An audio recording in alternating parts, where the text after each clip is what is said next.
नमस्कार, ओम नमः शिवाय, जय माता दी।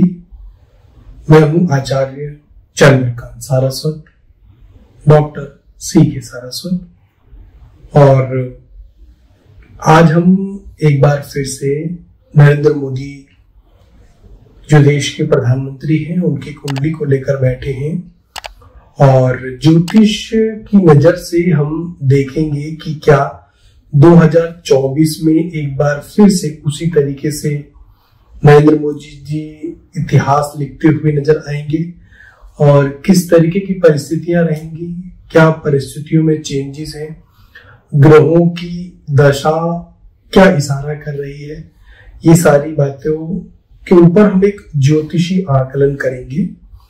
तो ज्यादा समय न लेते हुए 17 दिसंबर 1950 नरेंद्र मोदी जी का जन्मदिन, जो दिन की तारीख है, और अभिजीत मुहूर्त में ऐसा बताया गया है इनके नजदीकी लोगों द्वारा कि अभिजीत मुहूर्त में 12:09 पर गुजरात के वडनगर में इनका जन्म हुआ। और अगर हम इनकी कुंडली देखें तो वृश्चिक लगन की, आप स्क्रीन के ऊपर देख भी पा रहे होंगे कि वृश्चिक लगन की उनकी कुंडली रही है और इनकी मेहनत करने वाले ये व्यक्ति होते हैं, मेहनत से जी नहीं चुराते हैं। लग्नेश मंगल, यहां पर इनकी पत्रिका में जन्म कुंडली में लग्नेश मंगल नवमेश चंद्रमा के साथ विराजमान नजर आता है। और पीएम मोदी की कुंडली में चंद्रमा की दशा चलती हुई नजर आई है और उस दशा में ये खूब चमके हैं और खूब नाम कमाया है इन्होंने।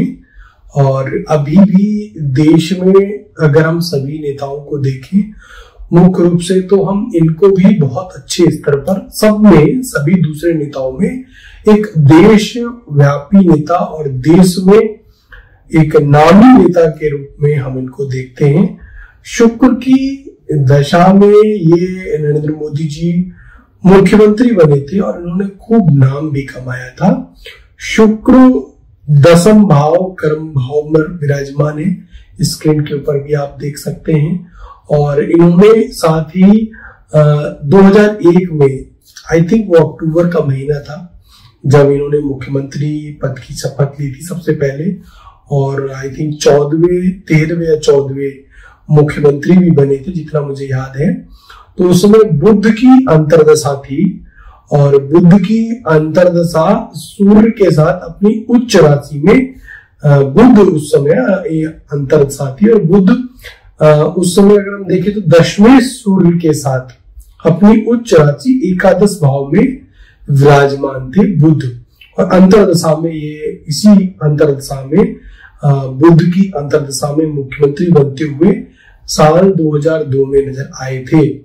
और वर्तमान समय की हम बात करेंगे कि देखिए इनकी कुंडली में गजकेसरी योग भी बना है, उसके ऊपर भी पिछले लोकसभा चुनावों में बहुत सारे ज्योतिषियों ने चर्चा की थी। इससे पहले भी गुजरात के नामी ज्योतिषियों ने बताया था कि ये क्यों प्रधानमंत्री बनेंगे, तो उन सब के ऊपर मैं ज्यादा चर्चा नहीं करूंगा। मंगल और चंद्रमा लगन में विराजमान है और मंगल पराक्रम बहुत अधिक देता है व्यक्ति को, मैंने पहले ही बताया। और ये यहाँ पर मंगल देव यहाँ पर क्या है कि रोचक नाम का पंच महापुरुष जो योग बनाते हैं वो बहुत अच्छा है। इसके साथ साथ चंद्रमा नीच भंग राजयोग भी बनाते हैं और उसका प्रभाव इस बार भी देखने को मिलेगा। एकादश भाव में सूर्य और बुध की जो युति है वो बुधादित्य योग का निर्माण कर देती है। तो एक लोकप्रिय नेता क्यों है विश्व भर में, तो ये हम इनके ग्रहों को देखकर समझ पा रहे हैं कि मान सम्मान इतना क्यों मिल रहा है। इतने बड़े बड़े राजयोग हैं। तो कुंडली में, वही कुंडली में मंगल देव 6वें व पहले स्थान के स्वामी भी रहे हैं, तो जो कि इनको मतलब दुश्मनों के ऊपर जीत दर्ज कराने के लिए ये प्रबल योग है। तो तीसरी बार प्रधानमंत्री बनेंगे या नहीं बनेंगे, इसके ऊपर चर्चा कर रहे हैं। तो अभी की जो मैं घटना देखूं, एक तो बीजेपी की कुंडली की मैं एक अलग से विवेचना करूंगा, लेकिन मुश्किल समय है। अगर हम बीजेपी की कुंडली देखें तो आपसी कलह और टूट फूट पार्टी में ऐसी बनती हुई नजर आएगी। और 2024 की बात कर रहे हैं तो 2023 से मंगल में बृहस्पति की अंतर्दशा, ठीक है, मतलब मंगल में बृहस्पति की अंतर्दशा रहेगी जो अप्रैल के मध्य समय तक 2024 तक चलती हुई नजर आने वाली है। और मंगल की महादशा जो है इनकी कुंडली में 29 नवंबर 2021 से 29 नवंबर 2028 तक रहने वाली है। ऐसे में मंगल और गुरु का आपस में मित्रता का भाव है, ये बात ध्यान रखें, मंगल और बृहस्पति का मित्रता का भाव है, इसलिए मदद तो मिलने वाली है, लेकिन मंगल और बृहस्पति उस तरीके की सफलता नहीं दिला पाएंगे जैसे कि पिछले चुनावों में हम सभी ने देखी है।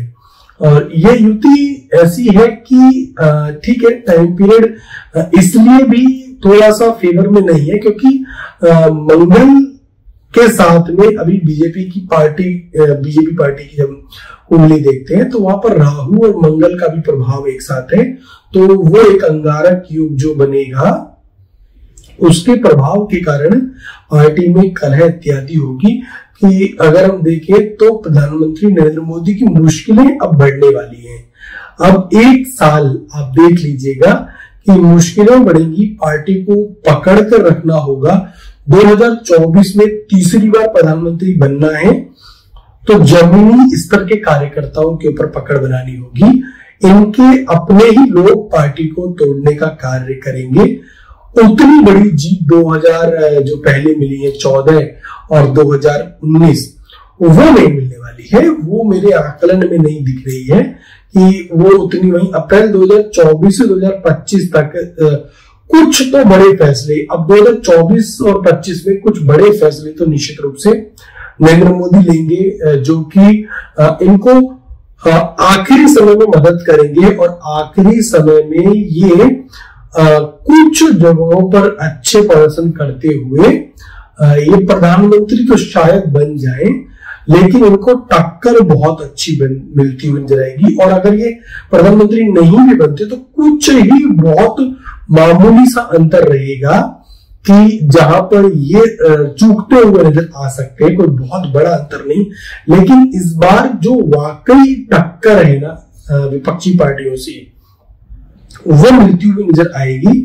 टाइम आखिरी समय में फेवर में जाएगा, जैसा कि पहले भी बताया कि मंगल और बृहस्पति का योग है। मंगल में बृहस्पति की अंतर्दशा, लेकिन हमने ऐसा ज्योतिष में देखा है कि अंतर्दशा पे बहुत जोर दिया जाता है, महादशा से ज्यादा अंतर्दशा पर जोर दिया जाता है। तो अंतर्दशा फेवर में दिखेगी थोड़ी बहुत।